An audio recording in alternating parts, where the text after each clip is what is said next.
ৰাইজ যোৱাকালি অকমান মনটো বেয়া লাগিছিল আৰু সেই কাৰণে ভাবিলো আজি আপোনালোকৰ লগত অলপ কথা পাতো।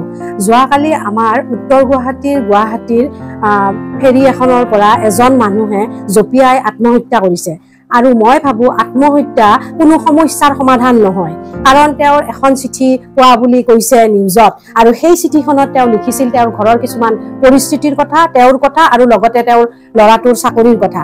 কিন্তু তেওঁ যিহেতুকে আত্মহত্যা কৰিলে সেই সমস্যাটো সমাধান হ'ব জানো? তেওঁৰ ল'ৰাটোৱে চাকৰি পাব জানো? তেওঁৰ ঘৰখনৰ পৰিস্থিতি ভাল হ'ব জানো?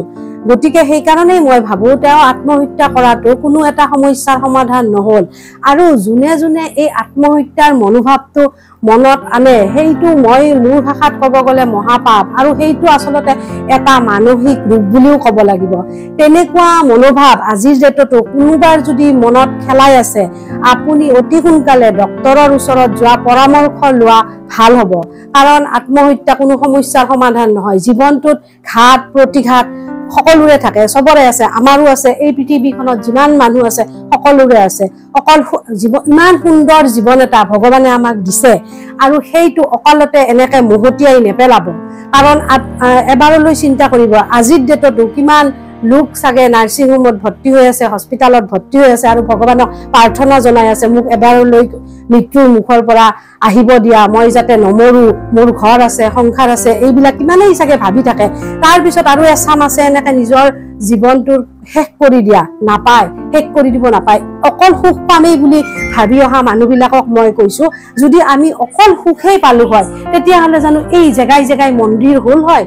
ভগৱানক পূজা কৰিলে হয়? আমি ভগৱানক কিয় পূজা কৰো? আমাৰ যিবিলাক অপায় অমংগল আছে ভগৱানে যাতে আমাক দূৰ কৰে সেইবিলাকৰ কাৰণেই ভগৱানক পূজা কৰো। কিন্তু সুখ থাকিলেতো ভগৱানৰ কথা দেখোন আৰু মনতেই নপৰিল হয়। গতিকে এই আত্মহত্যাৰ নিচিনা মহাপাপৰ কামটো কোনেও কৰিব নালাগে।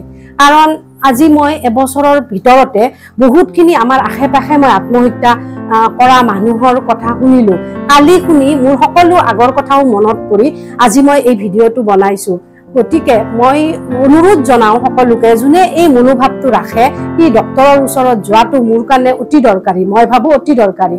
কাৰণ মানুহে জীৱনটো দিছে যেতিয়া ভগৱানে, সকলো সহ্য কৰিব, তাৰ লগত যুঁজিব পৰা নিজৰ মনোবলটো ৰাখকচোন।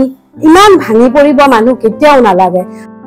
কিছুমান ঘটনা হঠাতে শুনিলে কেতিয়াবা মনবিলাক অকমান বেয়া লাগে, আৰু বেয়া লাগি নিজৰ মনতে কথাটো ৰাখাতকে মই যিহেতুকে ভিডিঅ' সৰু সুৰাকে বনাই থাকো, সেইকাৰণে মোৰ ফেচবুকৰ পৰিয়ালটোৰ লগত মই এইখিনি মোৰ মনৰ কথা পাতিলো। তাত যাতে কোনেও বেয়া নাপায়, মই এতিয়া আপোনালোকৰ পৰা বিদায় লওঁ।